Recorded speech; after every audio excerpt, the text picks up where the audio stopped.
Today on the podcast. He's a National Geographic adventurer. He's an internationally renowned photographer, also filmmaker. Cory Richards. Cory Richards. Cory Richards. Cory Richards. Let's welcome Cory Richards. You've just been in an avalanche that is life-threatening, and your first reaction was to take a selfie? Yeah, I've got a little Kim Kardashian in me. I think the mountains are very much in me. They, for so long, were so deeply a part of my identity. Who is Cory Richards? It's a big question. I've gone through tremendous learning over the past 4 or 5 years. What I do is not who I am. There's a side to Cory in this podcast that not many people see.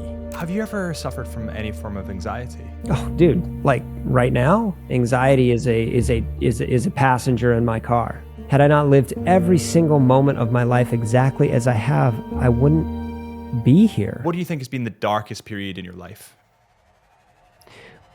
You know, it's interesting to me, guys. I was digging through my podcast stats the other day on Spotify, Apple Podcasts, YouTube, all the rest of it, and realized that the majority of people that listen to this podcast don't actually subscribe to the channel. Now, if you could do me one favor, one huge favor, and it's the only favor I'll ever ask from you, and hit that subscribe button or like button, whatever it is, wherever you are, I'd really appreciate it. It helps us so much more than you know. And my promise to you, if you're to do that favor for me, is to make these podcasts bigger and better than ever.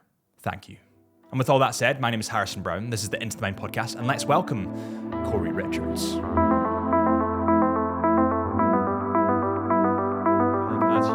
Especially as you grow and you get older, to know your lineage and to know where you've come from and where you've been, and especially like you, when you've traveled so many places, it's pretty cool to know like exactly where you come from.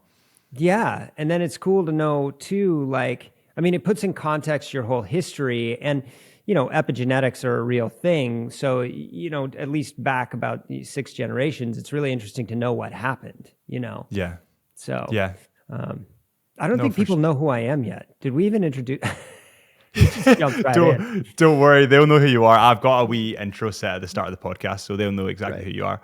But yeah, listen, there's so much to get our teeth into. I mean, photography, videography, adventure, mountaineering, mental health. There's so many kind of facets to your life that I find really fascinating. And I know I said to you before the podcast, and I'm fanboying a little bit, but I have been following your journey for years. So I really appreciate the time. And I think to get through everything, I've kind of split it into a couple of categories. So it'd be really interesting to dive into the more photography element first. Great. So I suppose I read a bit about you when you were in school, and you kind of joined school 2 years early because you were quite intelligent, and then you dropped out at about 14. That's right. Yeah. Where did the photography aspect come in? Like, when did you first pick up a camera? Well, I mean, look, when I was a kid, I was academically gifted, but really where my heart was always in the arts. And for a long time, I thought I was going to be an illustrator, and I still love to draw. And, I love visual arts. But I didn't discover photography until I was about 18. And it was coming out of this incredibly tumultuous adolescence that I'm sure we'll talk a little bit about later. But I was going on my first sort of big climbing expedition. We went into a place called the Ruth Gorge in Alaska, or the Great Gorge. And we were doing, I went with a group of, I think 5 other guys that were really my best friend at the time. But then really the other guys were, in their 50s at that point, even early 60s. They were my dad's old climbing partners. But before I left, I asked my mom if I could borrow her camera. And she acquiesced and sent me on my way, and I bought a whole bunch of rolls of slide film. And I remember coming back, I was living with my aunt and uncle at the time, and putting on a slideshow and just like fully fucking saturating people. I mean, people were falling asleep. They were like, what is this? But I think it was then that I really fell in love with it. And I saw a marriage between, or an outlet between what I was experiencing internally, emotionally, and a way to both give that voice, but also to marry it with an activity that also was an expression of myself. And so from a psychological perspective, I really look at it as the marriage. I was trying to marry my body and mind. And as we'll, get into some stuff later, I was missing a key component, but we can come back to that. Do you remember your first photo that you ever took? No idea. I don't remember my first photo. There's too many, but I do remember, obviously I remember the first published photos because that was such a big deal. So, and that one, actually even that's a little blurry because I submitted some to a magazine, and I think a climbing magazine. I submitted some from Denali, and those it was to a competition, and 2 of those got published, but I don't think they were published until after a shot of Stianhagen on the Frendo Spur above Chamonix. And that was first published by Black Diamond in one of their catalogs. And do you think that's the first sense of real achievement that you felt in your life when that got published? Do you think that was the first endorphin rush of kind of the work paying off? Well, I'm not sure it was the first, but it was certainly an impactful one. I would say it was the first in my adult life because there's so much in the history where I had picked up these stories of deficit, self-deficit, and this idea that I was really fucked up, that I was sort of a lost cause. And yet I knew internally that some piece of me knew that wasn't true. So I was battling with these very paradoxical ideas of myself, which is one is I'm confident and I'm capable of anything really. And to some degree, some grandiosity there, which I think is inherent in young people. That has to be. And then there was this other story of I don't really matter. And so I think photography was an adaptation to express myself and sort of make a claim or stake a claim in the world in a way to say, look, I matter. I can create things that matter, that people see, that people engage with. And, but it really was, yes, I think, that first photograph, selling it, holding the check in my hand and feeling like, oh, I do matter. And again, as I'm sure we'll revisit, it mattered and it didn't, Do you think that there was a sense of kind of almost like purpose when it came to photography? Yeah, I think it gave me a direction. Climbing and photography together gave me a direction that allowed me to feel a sense of purpose, even if that purpose was to be seen. And that's, we often talk about that as very self-indulgent, but I think so many of us have that desire in the world. And I don't think that it's necessarily bad so long as it's not at the expense of others. But yes, it gave me a lot of purpose. Yeah. And do you think growing up, I asked this question to a lot of guests, and it's quite interesting to gauge the kind of reactions. Yeah. Throughout your career, when you were doing photography and these huge adventures and expeditions and climbing these mountains, would you say you were driven in terms of just being a driven, motivated person, or do you think you're being dragged from something that you're past that you're maybe more running from? Yes. The second one. No. Yes to both. Okay. I don't think it's an either or. I tend to look at the world very much in shades of gray and avoid really at all costs when I can any sort of black and white. I don't think it's necessarily one or the other. I think it's both. I am a driven person. And at the same time, I experience, specifically with some of the mental health stuff that I navigate, I experience a deep sense of paralysis at times, or at least I have in the past. And so it was that.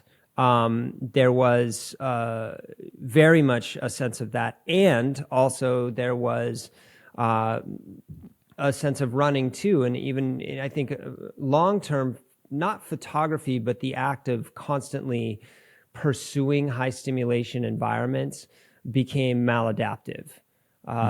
And so, yeah, it's both.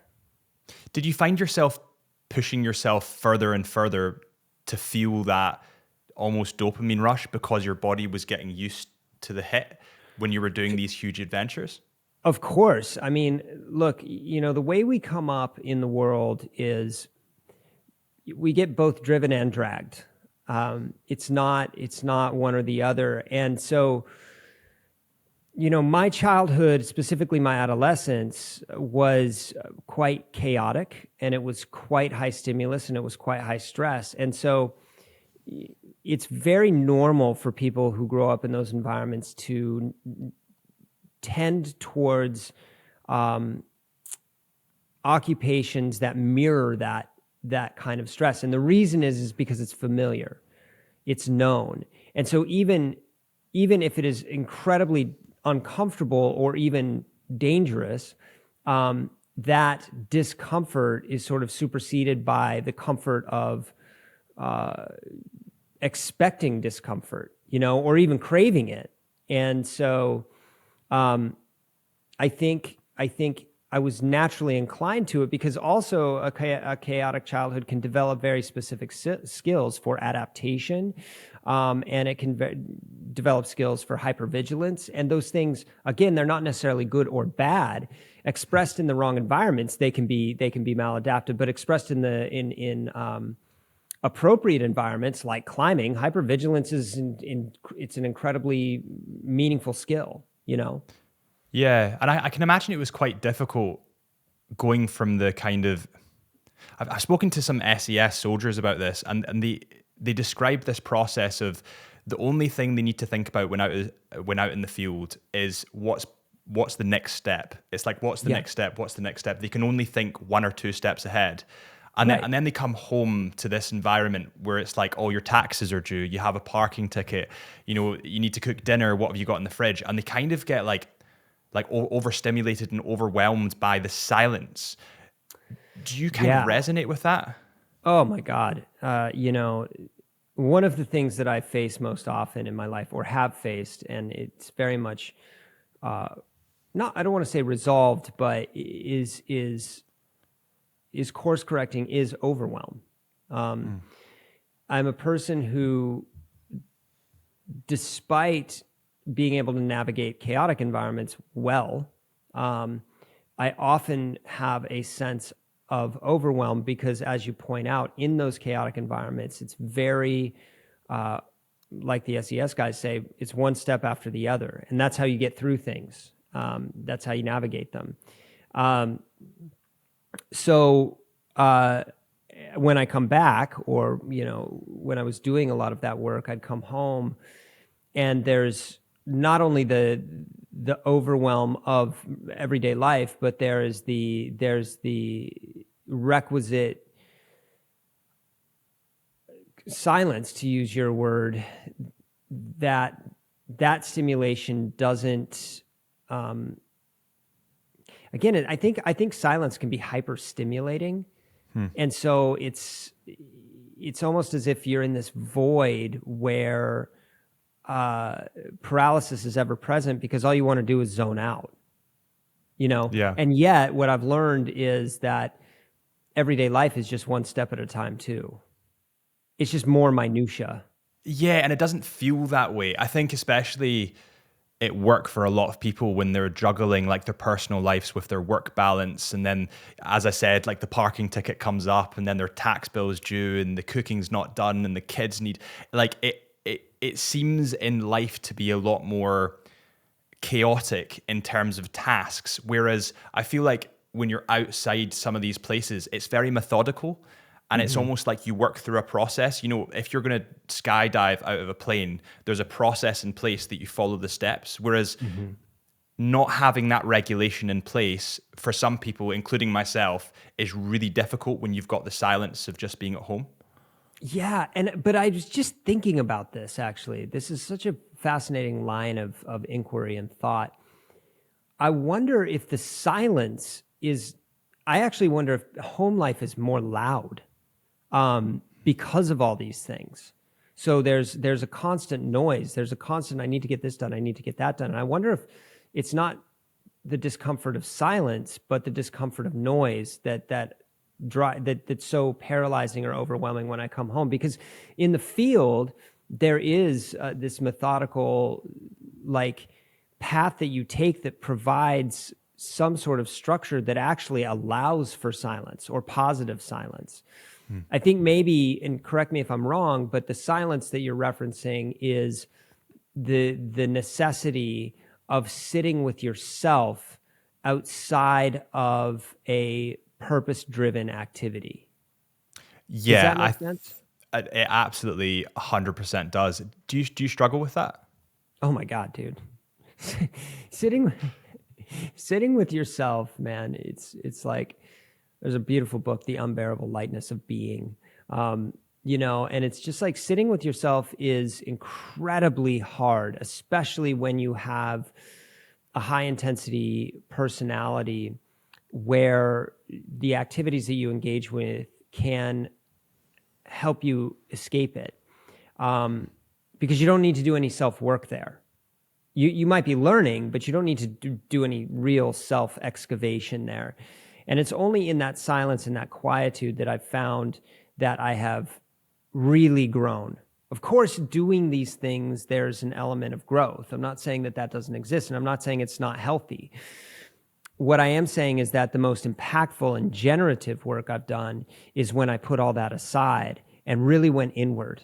And, oh, dude, it's the most fucking uncomfortable thing in the world. It's so hard because we're forced into confrontation with ourselves. At least if we're doing, you know, I kind of hate the idea of doing the work, but if we are doing the work,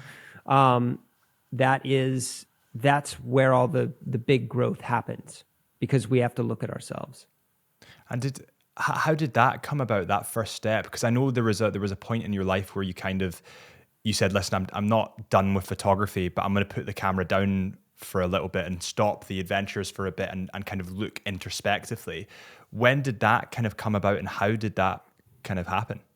Well, I mean, it was a series of things, and it was an evolution, because when I was climbing Gasherbrum 2 in the winter in 2010-11, and we summited, and then we were on the descent, we got hit by this big avalanche, and I took a pretty meaningful photograph, and it was of myself. It was a selfie, and then that goes on the cover of National Geographic. It was after that when I started to see, you know, my professional life accelerating and my personal life unraveling, that I got curious about what was happening inside. And it wasn't until 2012, when I was on Everest and I got evacuated, that, you know, a doctor said to me, "I wonder if you had a panic attack." And I've gone back and I've really gotten honest about that. I think part of that was sort of a PTSD reaction to the avalanche on Gasherbrum 2. But I also I know that there was a really important piece of it that was me just not wanting to be there and finding a way out because I was too overwhelmed. So it was some level of escapism as well. And for a long time, I just said, oh, it was a panic attack. But deep internally, I knew that wasn't entirely true. And so that caused a degree of discomfort, because I knew I was out of integrity, and I knew the story I was giving to people wasn't entirely honest. So then, you know, 2012 happens, but now I've got this idea of trauma in my head, and I start going deeper into that. Now that's 13 years ago. What finally happened was I was training for a new route on Everest. We had tried once. COVID happened as a major disruptor. We continued to train, but the Everest season got canceled twice. And the second time it got canceled, my partner Topo and I decided we'd go to Dhaulagiri and climb with his girlfriend Carla. They're both incredible guides, Ecuadorian guides and climbers. So we weren't climbing as a guided team. We were climbing as just climbing partners. And I had what would be classified as a mixed bipolar episode in base camp. And again, I look at that now and I go, yes, it was bipolar. Yes, it is somewhat related to the way my mind is wired or has been wired. And it's also related to being out of integrity and the stress of that. And what I mean by that is that I knew on some fundamental level that I needed to stop. I couldn't sustain the high stimulation. I didn't want to sustain it. And so it was a moment of walking away. And it's something that I talk a lot about when I'm speaking is resilience. Because it would be easy, very easy for people to look at my life and go, oh, it's resilient. He's very resilient. I would actually argue something different. I would say I'm highly adaptable and I'm highly tolerant of certain things. And those two things are key components of resilience, but that's not what it always is. And, you know, and the reason I don't say it's resilience is because you look at the outcomes of many of the decisions I made, and they were not the most positive generative outcomes. Resilience is the most positive outcome, most generative outcome to hard situations. What I was doing was surviving. And a lot of times those survival mechanisms really worked in my favor, but a lot of times they didn't. You can see that because I just keep burning down my life. And so after that happened in 2021, and I set the camera down, I set climbing aside, there was only one place left to go. Well, there was two. One was into love and trying to anchor myself to an outsourced source of love. And when that didn't work, there was one place left to go, and that's in. So when I exhausted all the external sources of distraction, value, love, I was forced into myself, and at least the invitation was there, and I took it. So much to unpack there, and literally so much to unpack there. As you were speaking, I was like, right, there's so many points I'll pick up on here. I think, so starting from the start, there was the photo, the selfie that you took that ended up on the cover of the magazine of Nat Geo. I mean, firstly, how does that come about? You've just been in an avalanche that is life-threatening, and your first reaction was to take a selfie? Yeah, I've got a little Kim Kardashian in me. We all do. You know, I think in life, things that you can attach sentimental value to are what means most to us. And throughout my life, I've attached tons of value to my watches. And I'm actually a watch collector. And that's where the sponsor of the podcast, Chisholm Hunter, comes in. Chisholm Hunter are a luxury watch and diamond retailer. They've been going for over 165 years, and they're family run. They stock brands like Vacheron Constantin, which I know that Cory touches a bit on this podcast because he's actually an ambassador for Vacheron Constantin. And he had this beautiful watch that was crafted and actually has his picture of Mount Everest on the back of it, called the Vacheron Constantin Overseas Everest Edition. It's one of my grail watches. But anyway, moving on. Chisholm Hunter stock Vacheron Constantin. They also stock brands like Tag Heuer, Amiga, Tudor, Tissot, Seiko, pretty much everything you can think of. Chisholm Hunter are the authorized retailer of those watches, and also they're world renowned for their luxury diamonds. If you are looking for something for yourself or a loved one, head to chisholmhunter.co.uk. That's chisholmhunter.co.uk. And while you're on the Chisholm Hunter website, use the discount code CHSUB, that is CHSUB, for an exclusive 10% off selected lines. That is CHSUB on the Chisholm Hunter website for your next luxury watch or diamond. And on that note, let's get back to the conversation at hand with Cory. I think what it was, the way I framed it, and I can't be certain, it's just an idea, it's a story that I tell, is that I knew, you know, I felt the fucking frozen ice on my face. I knew the history of exploration. I knew what photos hit. So that exists in my mind. The other thing that I know is that photography, as much as it can be an act of flow, it's also, the camera is literally a barrier or a boundary between us and the world. So a lot of people think of it as like, oh, photography is this very present act. I don't think of it that way. I think of it as an act of creative flow, which quiets the mind, but you're still focused very much outside of yourself on a very singular thing. I think of presence as being in awareness, both of yourself and the totality of things around you. And we get there through different means and methods. It can be psychedelics, it can be meditation, it can be all sorts of things. But yes, when the avalanche stopped, I was aware of myself, and I was aware of what I looked like, and I was aware of what just happened. I was aware of the moment that seemed important, and I felt my emotions cresting. And so I turned the camera on myself and I took a picture. And it was 2 years later that it ended up on the cover of the 125th anniversary issue. I mean, I think of it very much in terms of like war photographers. One of the ways that people navigate this stuff is because they have a barrier between them and the horror. And so potentially the story I've played with a lot is trying to distance myself from what I was experiencing. So it was a compartmentalization of those things. That really resonates. I think the method of kind of having a barrier in between you and the world that dissociates yourself would definitely help cope with something so traumatic like that. And it becomes very isolating because you're always, as a photographer, you're quite literally always on the outside looking in. And do you think that became a bigger issue as it went on because of the isolating aspect of photography? Potentially. I mean, again, these are all theories. Sometimes I speak in these definitive truths, or I did for a very long time. But one of the things that I play with so much right now is storytelling and looking at the stories I tell and wondering, hey, is that true? Is that in alignment with my integrity? And is it holding me back or helping me move forward? And we can't escape storytelling. It's what our minds do. But I think being mindful of the story we tell is important. And so when I look at that, I just say that to be very clear that, I think it had a lot to do with that, but I can't be certain. I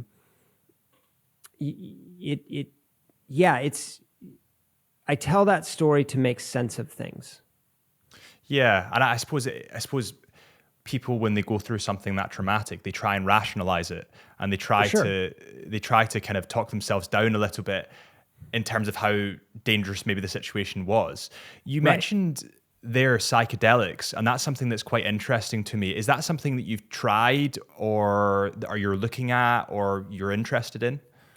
So funny. In my adolescence, I was in rehab and hospitals, and I picked up this narrative of sort of like my mind is broken, and if I do drugs, I'm going to fall off the edge of the earth. I'll go crazy. And as I got older, again, after this incident on Dhaulagiri, when I moved to LA, I got more curious. And even before I moved to LA, when I was in that very deep depression after Dhaulagiri, because it caused a great deal of upheaval in my life, people were angry at me. We were making a film. We were, we had spent a lot of money, and we had spent a lot of people's time. And so for me to be like, fuck it, I'm out, people were like, what the hell? And then after that mixed episode, I dove into a very, very deep suicidal depression. And when that happened, I did ketamine for the first time. I did a ketamine protocol, and I will say that it changed my life, perhaps saved my life. And so I started to believe more in the power of the psychoactive materials and drugs to help with the internal landscape. And so basically, and I like to make this joke now, I'm like, give me drugs. Like, I'll take drugs, but they're a very specific kind of drugs. And I went into that world heavily for a moment, and for about a year. And I was doing. There's a guy named Armand who has he's very well known all over the world that has these facilitates these groups, and those I will call them medicines, really helped reorient me, and they started to shift the stories in my head. They opened up some ideas around, what stories I was telling, and revisiting what we talked about earlier is this marriage between the mind and the body. what I was missing there, and this is not to sound woo-woo or whatever, what I was missing there is the essential component of the heart. And what we know now is that the heart is an essential piece of emotion processing. Emotion processing starts in the heart, sends a signal up the vagus nerve, which then is sustained in a bilateral conversation between the two. And so what psychedelics did was reintroduce me to the heart. And the idea of them is integrating those three components, the mind, body, and heart. And they illuminated to me what gratitude is. I think, I always spoke the word, but I never really understood what it meant. And after I started doing psychedelics and I started feeling from that space more, which is void of words, it doesn't have resolution, it doesn't seek for that. It's very, very silent in the heart, and yet it has so much to say. It was when I started to understand what gratitude meant, that's when my world started to really, really shift. And I started to see everything that had happened and everything that was around me as worthy of gratitude, even the darkest stuff, especially the darkest stuff. I started to see the relationships that I had had through my life that were so hard and painful, as I started to see those people as my greatest guides and teachers, and that I could extend gratitude to them and extend great love to them and see them as these incredible sources of growth and education.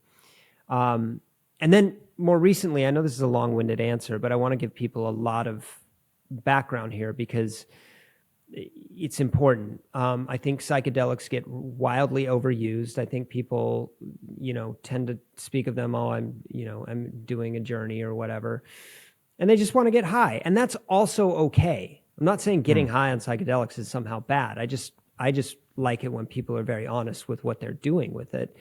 But recently I haven't been doing as much, largely because I know that I don't have to go to space to see the stars. I can experience what I would sort of describe as psychedelic awakenings or understandings of the world around us without the drugs. And that's really the point. There's the old saying in psychedelics that says, once you get the message, you can hang up the phone. You don't have to keep going back. And if you do, that's great.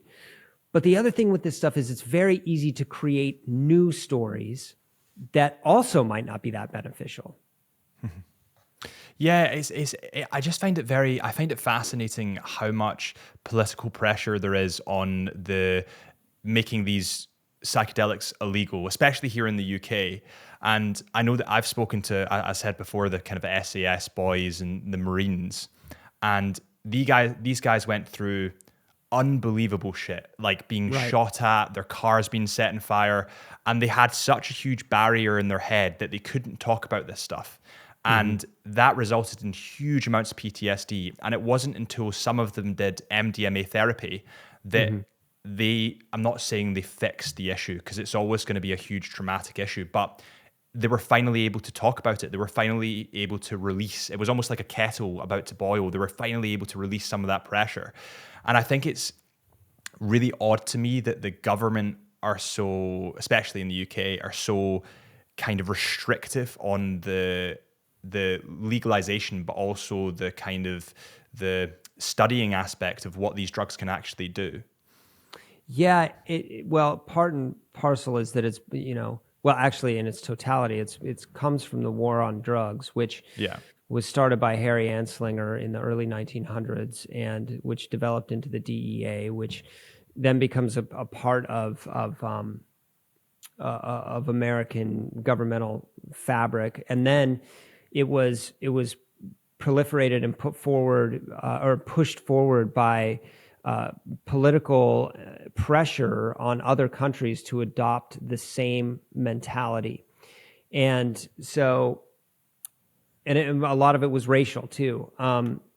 Sort of the prohibition of drugs became a very deeply ingrained and the danger of drugs became a very deeply ingrained story in American culture, and then by virtue of politics, the world culture.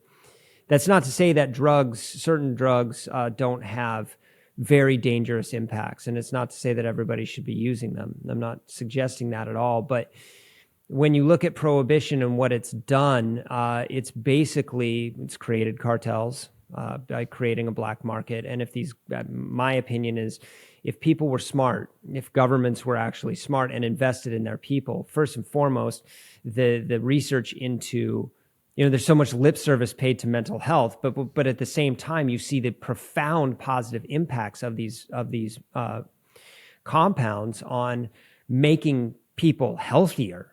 And so, if my feeling is, one of the best things that we could do for society and culture is end the war on drugs. And as much as the next piece of that, which is giving those substances into the control of the government and the care of the government for the appropriate access, that then we start to see certain pieces of crime go away, certain pieces of trafficking go away, because you take the black market out. People are always going to get high, and we're not the only animals that get high. Many animals eat psychoactive substances to alter their states of consciousness. And so it's really fear-based, and it's also fear that most of us have inherited from generations ago, right? So we don't even know necessarily the truth about them because they've been, blacklisted. So I'm very pro end the war on drugs, tax them, make them accessible in the ways that are appropriate, regulate them. Now, of course, that puts them in the hands of big pharma, which is also problematic. But I think in so many ways it would change the narrative, certainly change the narrative. And I think it would also change the landscape of mental health dramatically. I would totally agree. And on that point of animals doing drugs to get these psychoactive drugs as well, did you see that dolphins actually play with pufferfish to release like a very specific amount of the poisonous chemical to essentially get high? I've heard that. Water buffalo eat poppies. You saw that in Vietnam. Under high stress circumstances, water buffalo eat poppies to get the psychoactive ingredients. Elephants eat fermented fruit. Certain birds eat different fruits that alter it. Look at catnip. I mean, we feed our animals catnip and watch them go crazy and giggle. And then we somehow think like, oh, we're the only animals that get high. Fuck that. I mean, animals like it, and we are an animal. Yeah, I would agree. And do you think that the psychoactive kind of, you were mentioned ketamine there, and the fact that you kind of had, I don't want to call it an awakening, but was it clarity that came over you? Clarity. I would say it was the openness to a different way of thinking. Clarity came later, but it was an openness to a reimagining of the stories. And it was an openness to a much bigger. Again, I'm very pragmatic about this stuff, and I am a consummate skeptic. So it wasn't until I started doing it that I really had the sense of, oh, this is what this is about. So I would say clarity came later, and I would say initially what it was a sort of a hard reboot in my mind that allowed me to see things in a much greater totality. And do you think that drew you back to photography, or have you felt a draw back into photography and back into the mountains, or is it still not on the horizon for you? There's a draw. There's an unquestionable draw. I mean, I think the mountains are very much in me. They for so long were so deeply a part of my identity. And I think that's what's different now is I don't want them to be necessarily part of my identity, but being in those environments is incredibly impactful and so beautiful. And it's part of the totality of things, and it's part of my totality. Photography is interesting to me because it still doesn't, it's not what I necessarily want to do. And yet I can pick up a camera and make shit that moves people. So there's a sense of almost responsibility to it that I don't want to completely put it aside. And I would not continue to do either because of this, but there is a certain amount of external pressure that's like, you should keep doing that. Don't let it go. Don't let it go. I'm a person who, once I've done something at sort of the highest level, I oftentimes feel a need to move on.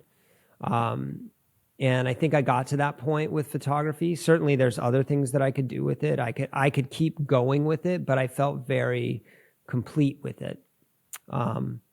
But like this spring, I'm doing a residency at Oxford, which is so funny. High school dropout ends up at Oxford. Full circle. Full circle.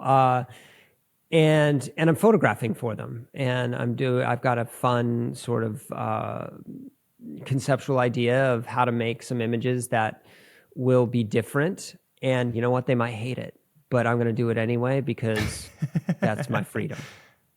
And listen, you said there that your photography moves people, and I think it'd be very sad to see you go from that scene, because I think it genuinely does move people. And it's been something that I've been thinking about recently as well. There's this constant spiel of the same photo copy and pasted on Instagram and social media platforms. Yeah. How do you think you take a photo that means something a little bit deeper than the standard photo you see on Instagram? Well, it's subjective, right? So my sense, my North Star in that is, does it move me? And if the same, if it is the same photo as everybody else is taking, but it moves you, fine. My question or my curiosity or my suggestion to especially students starting into this world or people who are diving into photography is, why are you trying to make the photo you're making? Is it because somebody else has made something similar and you like it? That's fine too. Or is it because it genuinely is coming from a place of curiosity that is illuminating something to you and the world around you? But the problem with social media is that it's based on algorithmic sort of underpinnings that propagate what people are clicking on. And so there's something to be said for like, hey, look, everybody's clicking on these same images. Is that because we're programmed to like them, or is that because they're actually good? And if the little person, big landscape thing is constantly getting liked because it inspires some level of awe and wonder, just because it's widely shared or widely repeated doesn't mean it's bad. It just means that there's something about it that's moving people. For me, moving beyond those kinds of images has been really important. They're so removed. Those images are very, very removed. And what I'm curious about is getting closer to the human. I think you said it absolutely brilliantly there, that the photos are removed. You can't feel any kind of personality from them. I was having a look through your photos kind of before this, and there's a real sense of being there almost. Yeah. I would call it, thank you for that, by the way. I would call it intimacy. And we crave intimacy in a world of isolation. And so photos have the capacity to do that, but the way to do that is to move in. And how do you create more intimacy in your photos? By noticing what makes you feel intimate. And intimacy, not in the terms of romance and love. That's a very specific kind of intimacy. And certainly that can be infused in your photography depending on what you're photographing. But what makes you feel close to something? What makes you feel like you're a part of it? What expression is there that both sparks your curiosity, but and might even make you feel uncomfortable? What is it that's making you feel uncomfortable when you get closer? Those are the questions that I think are the most important. Certainly, like war photography, things where there's just atrocity and whatnot. Those are naturally highly emotionally stimulating, but they're not the only pathway to the limbic system. there's a photograph of one of mine of a polar bear, and it's one of my more well-known photographs standing on this piece of ice, and there's it looks sort of like the last piece of ice, and there's a waterfall coming down in the background, but it feels lonely. It feels heartbreaking and beautiful at the same time. It's this magic and majesty that is somehow, there's a sense of loss when you look at it. And there's a sense of being there. There's a sense of quietude and isolation. And that is intimate because it brings up feelings in us that are not always shown on the surface level. So it demands a confrontation with the world around us. And the big landscape little person, that inspires awe. And I love those photographs. They're not bad, like I said, but there's no sense of confrontation with the world around us. Would you say the photo of the polar bear is the most meaningful photo to you? No. I couldn't, it's just one that because so often people think of intimacy as human.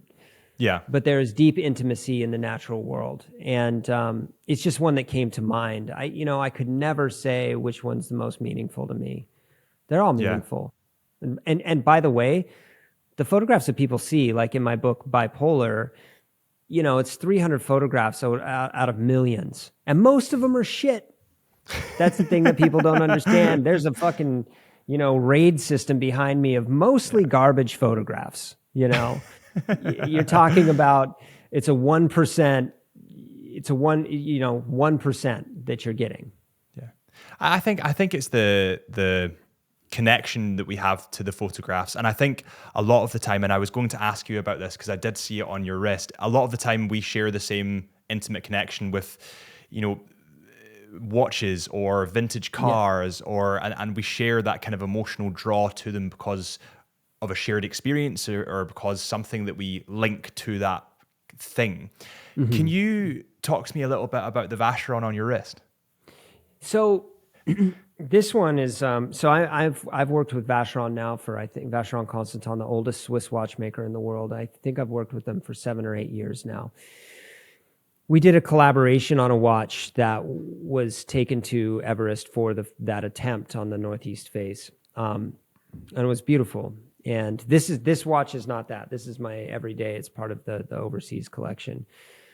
But I think you bring up a really interesting point about objects with soul. And we can identify that when we walk into a building. Certain buildings have a feeling, whether we want to acknowledge that as something ethereal or not.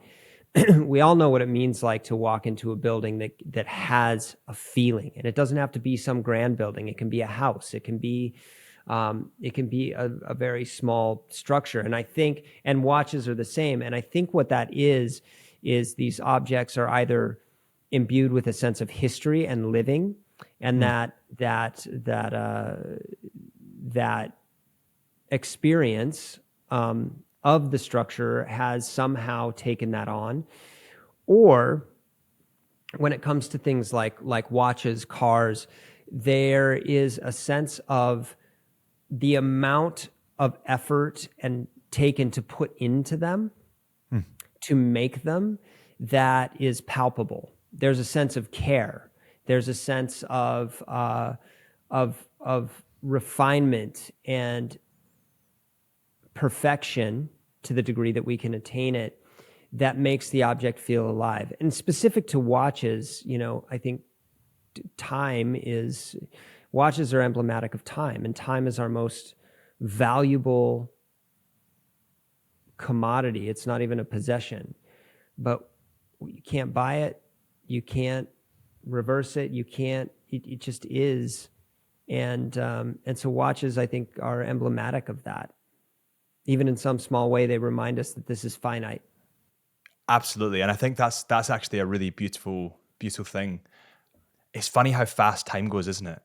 Like when you're younger, you think you have so much time, and then all of a sudden it's like you're 30, now you're 40, now you're fit. It's like, it's so fast. It's fast. It's funny. There's a concept called time dilation, where time both goes slower and faster, sometimes concurrently, sometimes differently. I mean, Einstein sort of proved that, right? Like, it's not just like this ethereal concept. It's like time literally speeds up and slows down, and depending on the circumstance that we're in, the brain sort of has a hard time making sense of what's happening fast and slow. And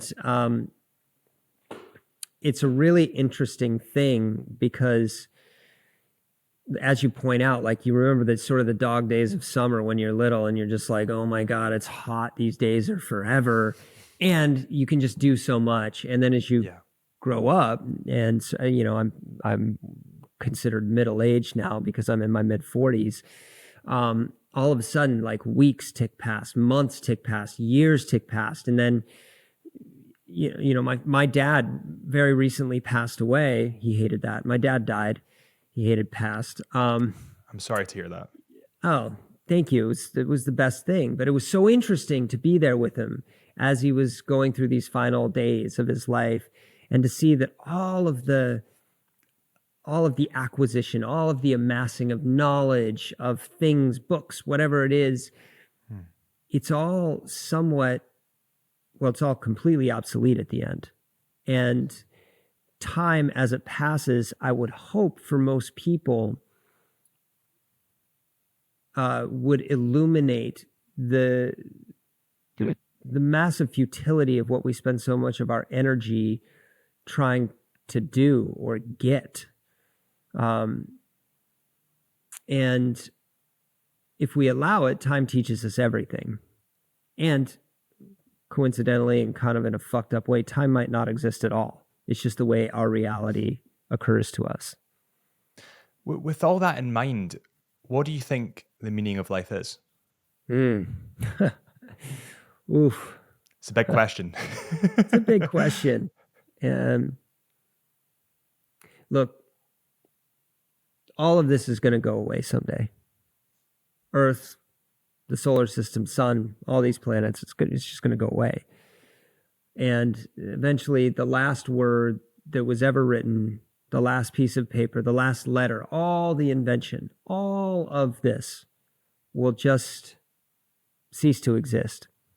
And I think a lot of people think of that as very, very sort of overwhelming. And they think, well, that makes me feel sort of like nihilistic, or like, what's the point? And I think we all have moments of that in our lives where we're like, what the fuck is the point?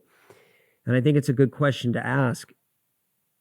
I look at that as very liberating, because it means that I get to choose where I put meaning. I get to choose what I spend my time doing. And for me, the meaning of life is boiled down most simply to love. And I don't mean romantic love. I mean love, like the huge umbrella of love that makes space for every single thing. As horrible as it might be, we can always draw the circle wider to love. We can love it for its totality. We can love it for the pain it causes. We can love it because it causes pain. We can, if we allow ourselves there. So if there is a meaning at all, it would be love. And by virtue of that, it would be service. To be of service of humanity, to be of service of the people we love and the people we don't know. And, I think we all get to define our purpose in regards to that. And there is no sense of, there's no extension of service that is too small. And just because you make money for it doesn't mean that it's necessarily bad. The conflict in that, the problem with that, is many people have different ideas of what the best act of service is, and they're often contradictory. But if you see through that, and you can see somebody is trying to be of service, then we can always appreciate that. Doesn't mean we have to like what people are doing. You've kind of broken my brain a bit there. I'll have to go back and replay that. I think, listen, in life, I think a lot of people, they need a purpose. And when they don't have a purpose, you'll see that, because they kind of act out and they go and drink and blind themselves with alcohol or drugs. It could go any way. And a lot of people are kind of searching for that purpose. But the problem lies, and I feel like this kind of happened with me, and potentially maybe you'll correct me if I'm wrong, but it maybe happened with you, is they find their thing, which might be photography or videography or watches or cars, and they wrap their identity around that thing because it's their purpose at that point in their life. But the problem is 10 years later, it might not be their purpose anymore, but their identity is so wrapped up in it that they don't really know what else to do. Yeah. I mean, that's been, I think, the last 5 years of my life, is understanding that what I do is not who I am. And also, I would say here, this is a very important distinction that was illuminated to me by the work I do with my men's community. We think of purpose as action, like what I'm supposed to do in life. But purpose is not that. The actions are an extension of purpose. So my purpose is to tell stories. That's the action that follows purpose, or is the expression of purpose. Purpose is something like connection, or allowing, and by allowing, I mean allowing people to see themselves most fully, the invitation into that. Purpose is, it can be family. It can be, purpose can be as simple as love. And when we default to that and we go deeper, then we see how many things that we do can be an extension of that purpose. And it's very, very freeing, because I think we conflate this idea that I have to find my purpose, which is essentially we're saying I have to find what I'm going to do. But that's not purpose. Purpose is fundamental to our being. Purpose is so much deeper than that. And all the doing is just a try. It's, we're kind of throwing spaghetti at the walls to see what actually locks in to our purpose. So when we're defining purpose, it's both easier in that context and harder, because we really have to think about what it is. We have to think, well, what is my purpose? What are my values? And if you ask somebody their values, they're going to list off honesty and like all these things.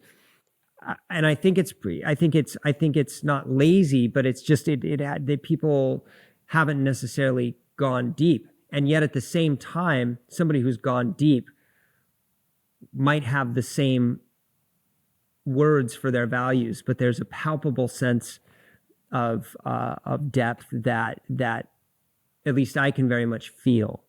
And those values will end up driving the purpose, and that purpose will then be aligned with both the values and guided by the understanding that if I'm in alignment with my values, then I'm in integrity. And if I'm in integrity, the path forward might be very different. Why do you think people find it hard nowadays to look introspectively? You had a good phrase there where you said to look deep, to look deep within you and figure out what really is your purpose, not what society is saying is your purpose or your job is saying is your purpose, looking deeper than that. Why do you think in society nowadays it's difficult for people to look introspectively? Well, because part of it is, I think, money. And I'm a capitalist, right? Like I'm not sure there's a better system, but I think it's out of balance right now. But because money is the highest calling, because money signals freedom and comfort and all these things, even though we know that past a certain point it has no real bearing, aside from what seat you get in an airplane and what you're eating, at night, and the kind of house you live in.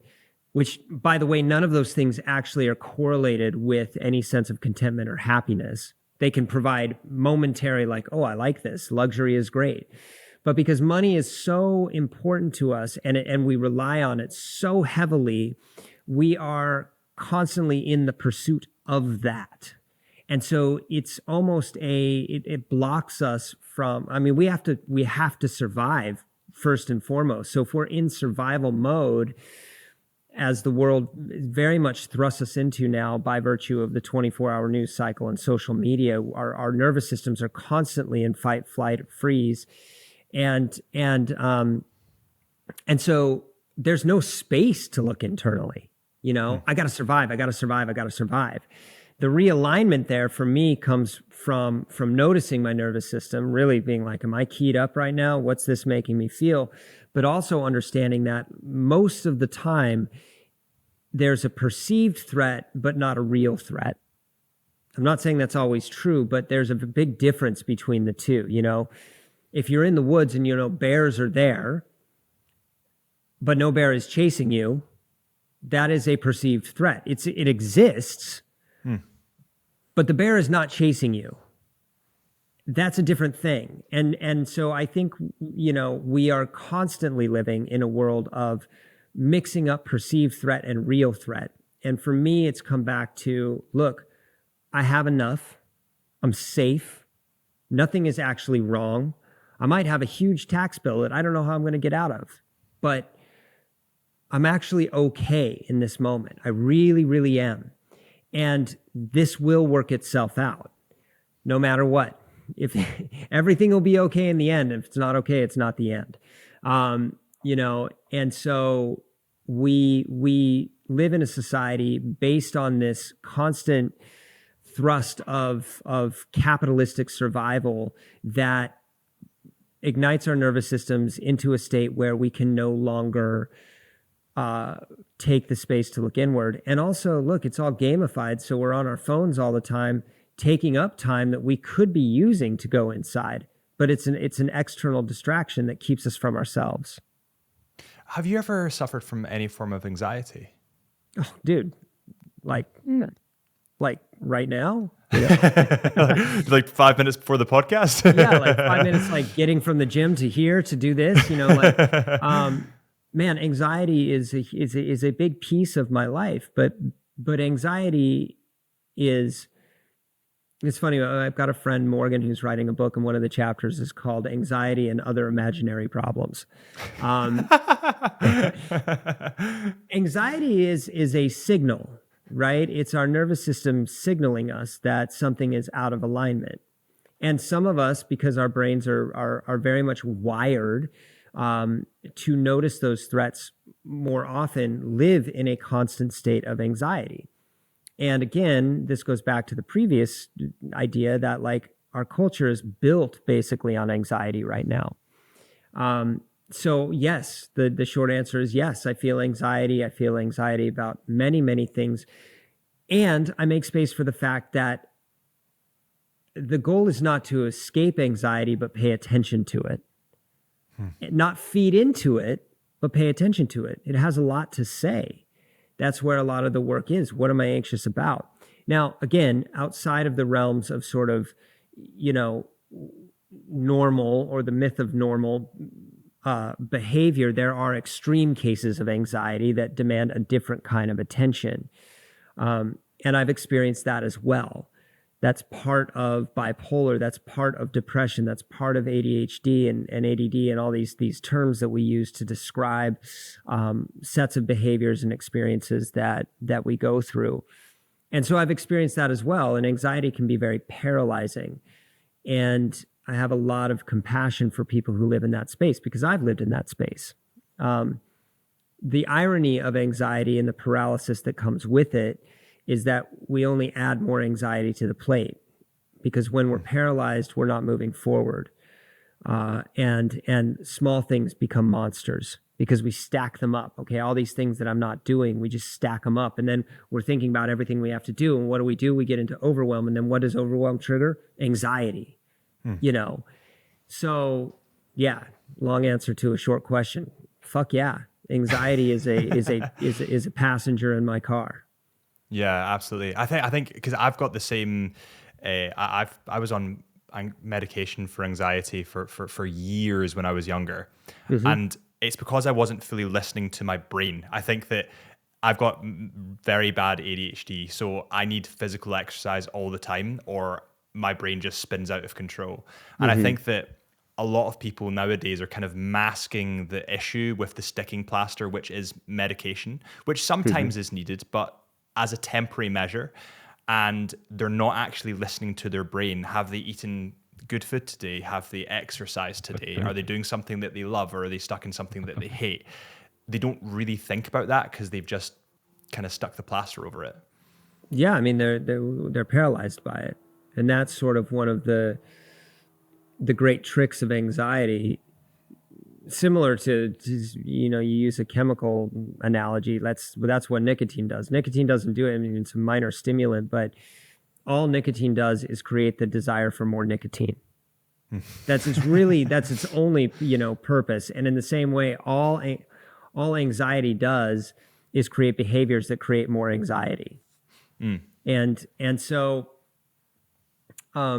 we get stuck in these stories, and oftentimes they come with a tremendous amount of blame. And this is another component of resilience: is we want to outsource our discomfort, our pain, our anxiety, and we want to find a reason for it. So either that's a diagnosis, that's a person, that's a circumstance, and that's helpful to a point where we say, okay, this is causing this. But also we can get very deeply stuck in those stories and narratives, and we just repeat them, and we think that by understanding it, we're somehow healing it, when in fact we're just reinforcing it. And so agency in all of this is essential. Agency is a huge piece of resilience. It doesn't, at some point, it no longer matters why or how or who. It matters that you are feeling this. And so the immediate course of action is not to figure it out, but to address the thing that's happening and find meaningful tools that work for you to get out of it. And that can be medication. I'm not saying medication is bad at all. I still take medication, not for anxiety, but for bipolar 2. I'm pro medication, but I think we're over medicated. Yeah, you know what I mean? I would agree. I think when it comes to children especially, that's where I kind of raise my eyebrows a little bit. I think that a child that is over energetic doesn't need medicated with ADHD medication. Perhaps they should grow up, and then we can decide what to do with them. Well, it's funny because I talk about this all the time. One of the most beneficial things for well-rounded adults is unstructured playtime as children. Alone playtime. Of course, we have to monitor our kids and make sure they stay safe. But one of the gifts that I had growing up was a lot of unstructured playtime. And I'm so grateful, because if I didn't have that, I can't imagine the person I would be today. But we look at classrooms and we've got these kids bouncing off the walls, and we go, well, they're hyperactive, they have, and that's causing outbursts. And so, they need to be medicated. Well, the educational system writ large is absolutely fucking sideways. What 8-year-old kid should be sitting in a chair for 8 hours a day? Nobody. That's not how we're built. That's not how we evolved. And so to think that because a child is anxious, can't sit still, and then acting out because of it is because they have some fundamental, they're neurodivergent, I think is a really bad understanding. I think, but nobody's looking at it going, well, why are we asking kids to sit in a chair 8 hours a day? And again, it goes back to the system that we've built where they need to grow up and they need to get a job and they need to get educated. Well, yes. And is there a different way we could do that? Yeah, I think the schooling system, I might be wrong in my facts here, but it's one of the only systems throughout history that has remained relatively unchanged. Like everything is moving on. AI is coming into play. The computers were a massive thing. Phones were a huge thing. But if you look at the schooling system, it's more or less the same. Like there's not been much change, even with everything we know at the moment. There's been very, very little in the way of change in the schooling system, which I think is really quite bizarre. It's bizarre, and it's bizarre that and I don't know. Look, classroom work is important, But also kids are very, very, they're smart, meaning that they will gravitate towards the things that make the most sense if they're given the freedom to choose most of the time. Now that's going to take longer for some kids, but yeah, of course, classroom work is important. The other thing that I think is really fascinating about this is I don't know why teachers are so underpaid. If you made that profession one of the most competitive by making it the most highly paid and the most rigorous to take part in, you would change the education system.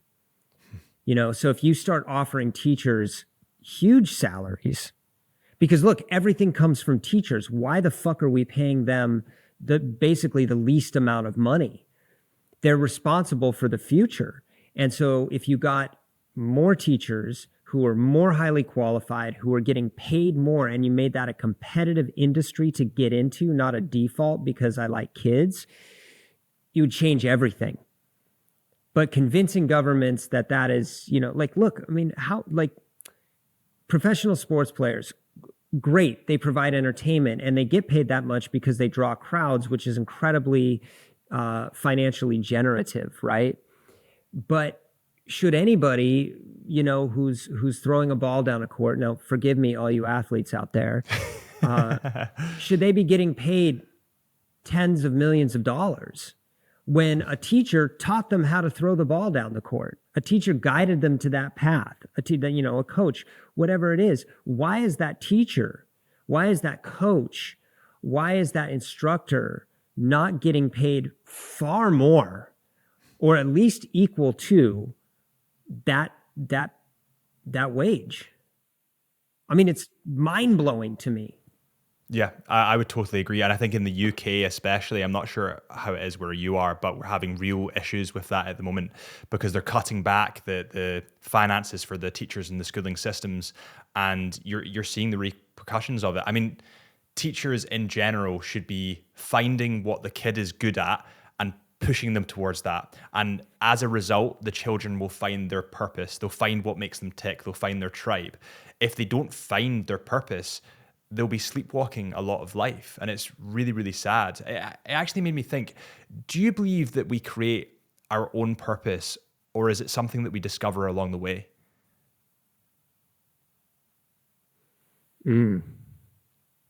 What a good question. Again, I think the answer is yes. I think, maybe purpose is innate, but certainly I think outside influences help define what that is. Any situation we're born into is going to have an impact on how we, again, form our values and find what that purpose is. But again, we're probably using purpose in the sense of doing right now. So, and that's okay. It's just a different thing. We're talking about defining what we're going to do in life. But it's a really good question, and I'm not sure I really even have a clear answer to it. What do you think has been the darkest period in your life?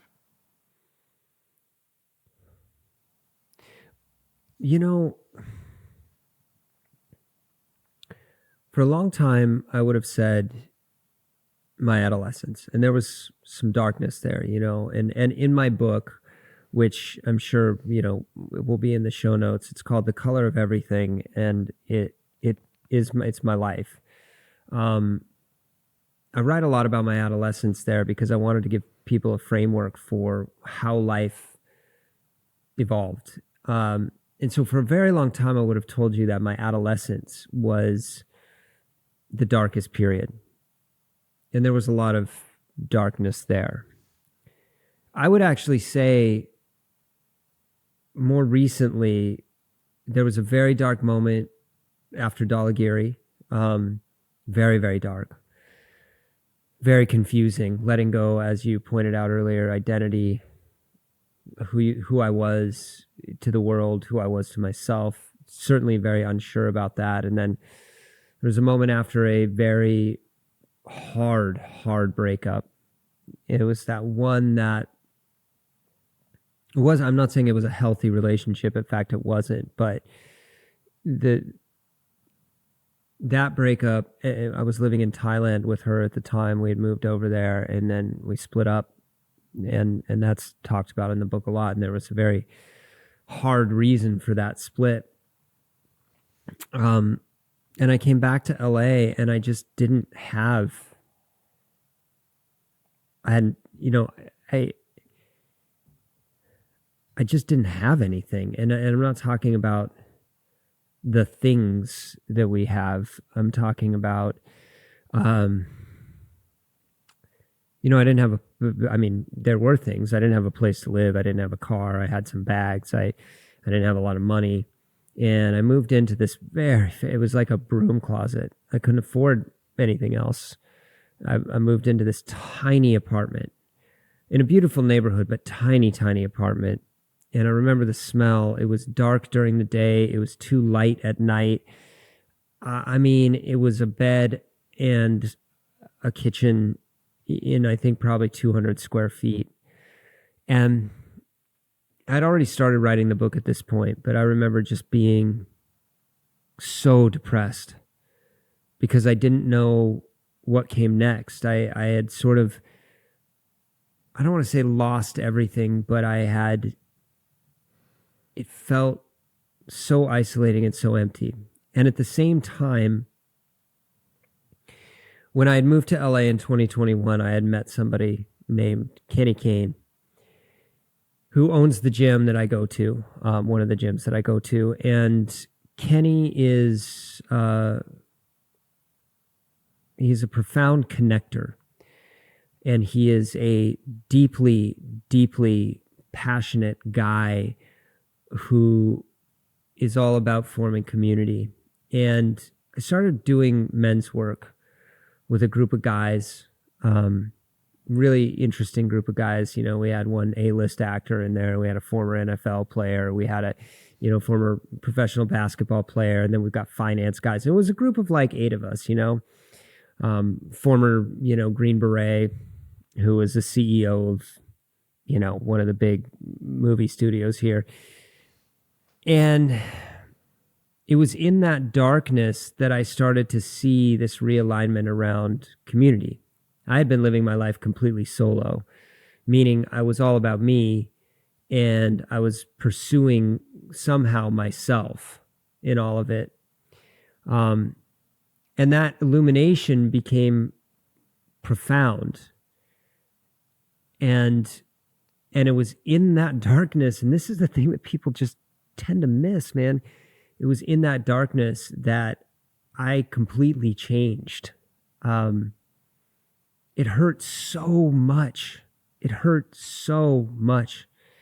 Every day was just like, oh God, what do I do? What do I do? What do I do? And there was this, why does this happen? Why does this? And this is where I started to really come up with how I speak about resilience now in these 4 categories. The first one being agency instead of blame. Blame is just another word for stuck. And then tolerance.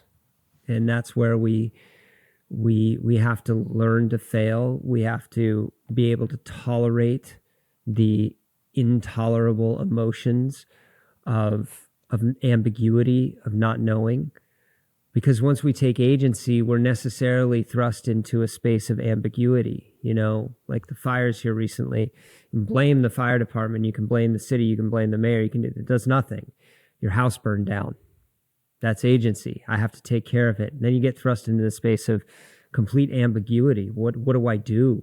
And it's very uncomfortable. And there's a lot of solutions, but they're not necessarily answers. And so you have to learn how to endure those spaces. And the only way to endure those spaces is with community. And then the third component, once you're in that space of tolerance, it's a good time to shut up and start listening. 2 ears, 1 mouth. And because one of the responses or one of the reactions to ambiguity is to become very certain of things, especially when things feel uncertain. We gravitate towards it because it gives us comfort, but we oftentimes get caught in an echo chamber, and it's just reinforced beliefs and ideas. And oftentimes that's going back to blame. We're outsourcing our pain. But so certainty is the death of curiosity. And once we start to listen more to the world around us, to our community, then we move into a space of creativity. Because once we've started to take on this information, we're able to imagine new paths forward. And the fourth sort of concentric circle here is adaptation. And that's when we start to actually take action around the creativity. And this still requires tolerance. It still requires avoiding blame, because so often when we start to adapt, one of the things that we try to do is we try to remake the past. And you have to be very careful, because you can't remake the past. And once you've sort of gone through these stages, you end up at evolution. And that's what resilience is. It's the difference between survival and resilience is survival is a reaction. And certainly there's space for that. Resilience is a response. And it's a response that if pursued with integrity and understanding our values and letting those underwrite the entire process, is a response that leads us to the most generative and positive outcome after the loss that whatever has happened has created. And so all of this is to say that I've gone through tremendous learning over the past 4 or 5 years.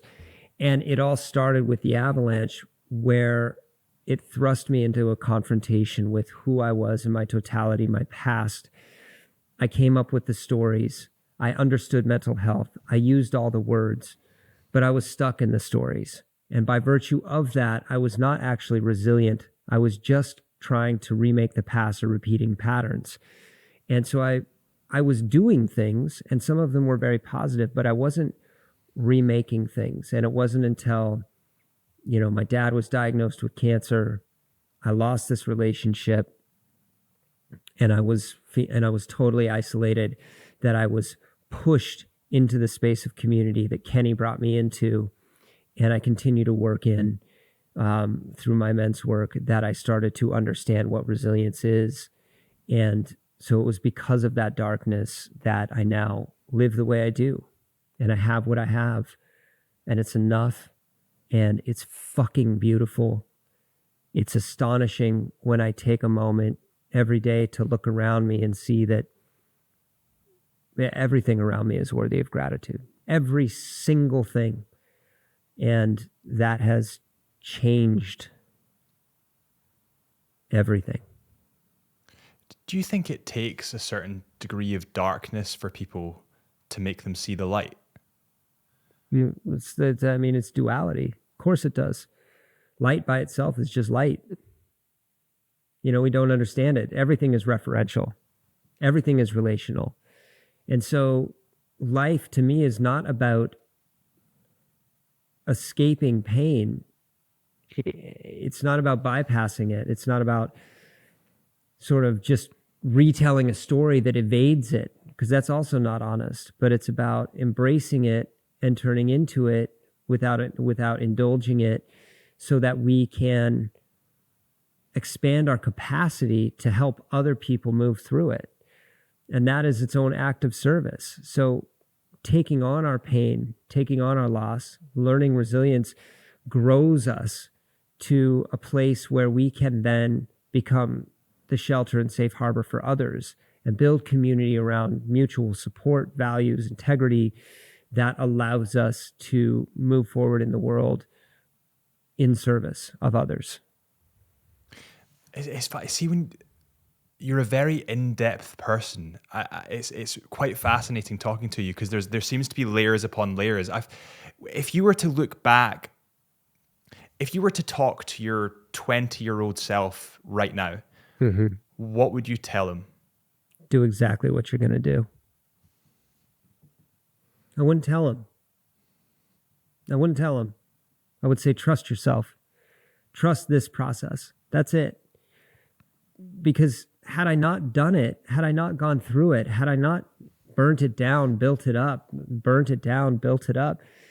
Had I not lived every single moment of my life exactly as I have, I wouldn't be here. We wouldn't be doing this podcast. We wouldn't have had this lovely, amazing conversation that's made me think and made me explore, and hopefully has brought other people some exploration of their own, you know? So I would just tell him to do exactly what he's going to do, you know? And I know some people would be like, well, avoid pain, don't hurt people, all that, you know, or like, oh man, it's part of it. It's just part of it. Maybe what I would say is, look, there are no right or wrong decisions. There are only decisions and consequence. And some of them are going to suck. And some of them are going to be great. But take that story out and just do what you're going to do. Because you're going to end up in a place that you absolutely fucking love. I think that was a pretty perfect answer if ever I've heard one.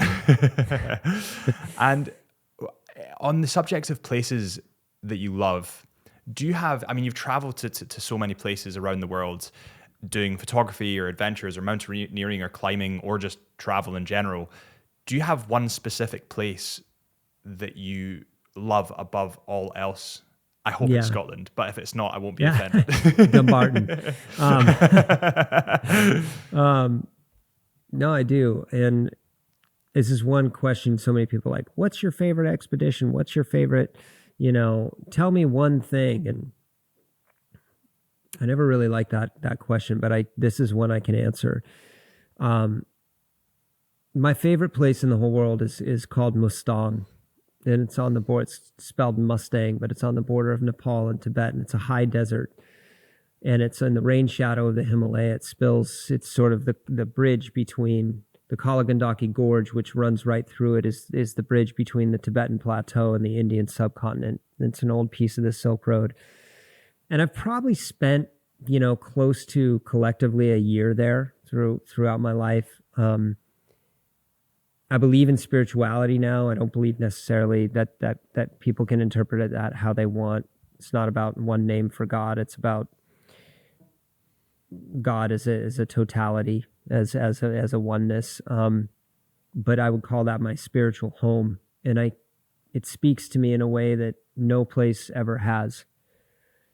Partly because, you know, it's so deeply Buddhist that it examples the state of impermanence that we all live in that is so uncomfortable. But I love it there. I love the smells. I love the colors. I love the light. I love the people. I love the dust. I love the dirt. I love the yak dung and the monasteries and the goats and the mountains and the snow and the thousands of caves that dot the walls and it's just, yeah, that's it. Is it peace to you? Yeah, it's pure peace because there's so much mystery there. And I think that's like my friend Lauren Tao, superstar therapist. She always says life is mystery school. And yeah, it gives me a sense of wonder and curiosity. And that's what life's about. I think that is what, you know, when you remove that from life, people lose their purpose. If you remove their wonder and remove their need to explore, you take away something really fundamental and really, you know, ingrained in the human brain. And I think it really messes with people. And I think that you're very lucky that you found a job, as am I, that you can do that travel and you can maintain that sense of wonder in the world. I know that you're quite tight for time, so I'm going to ask you one more question because we've touched on everything. I could probably talk to you for hours, but we've kind of touched on everything. Who is Cory Richards? This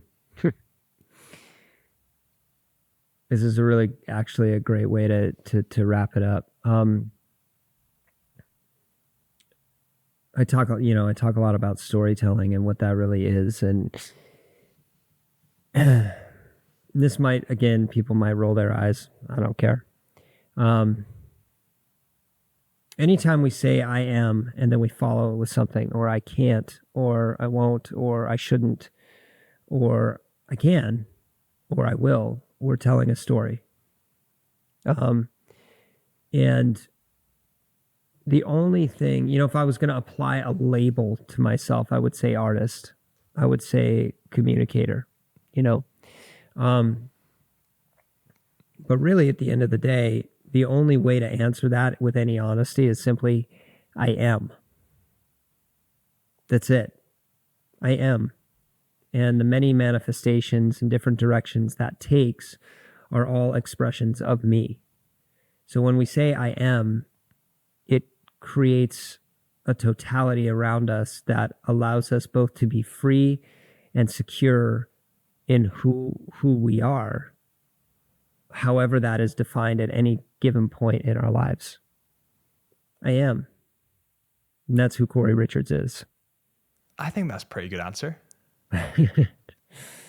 Yeah. I think it's a good one. I think, yeah, I think that's a good one. I've asked that in quite a few podcasts, and you normally get quite similar-ish answers, and I can honestly say that that's totally different to what I've heard before. Good. I like that. Yeah, it's interesting. Well, listen, Cory, I know that you've got to run. The Color of Everything, your new book, will be in the link below, so everyone can get it there. And I just want to say, mate, a heartfelt thank you. It's not often that you get people that are in the public eye like you are, that are so responsive. I honestly thought when I shot you an email, I was like, yes, he's never going to reply. but you did. So honestly, mate, I really, really appreciate it. I appreciate you and I appreciate the time.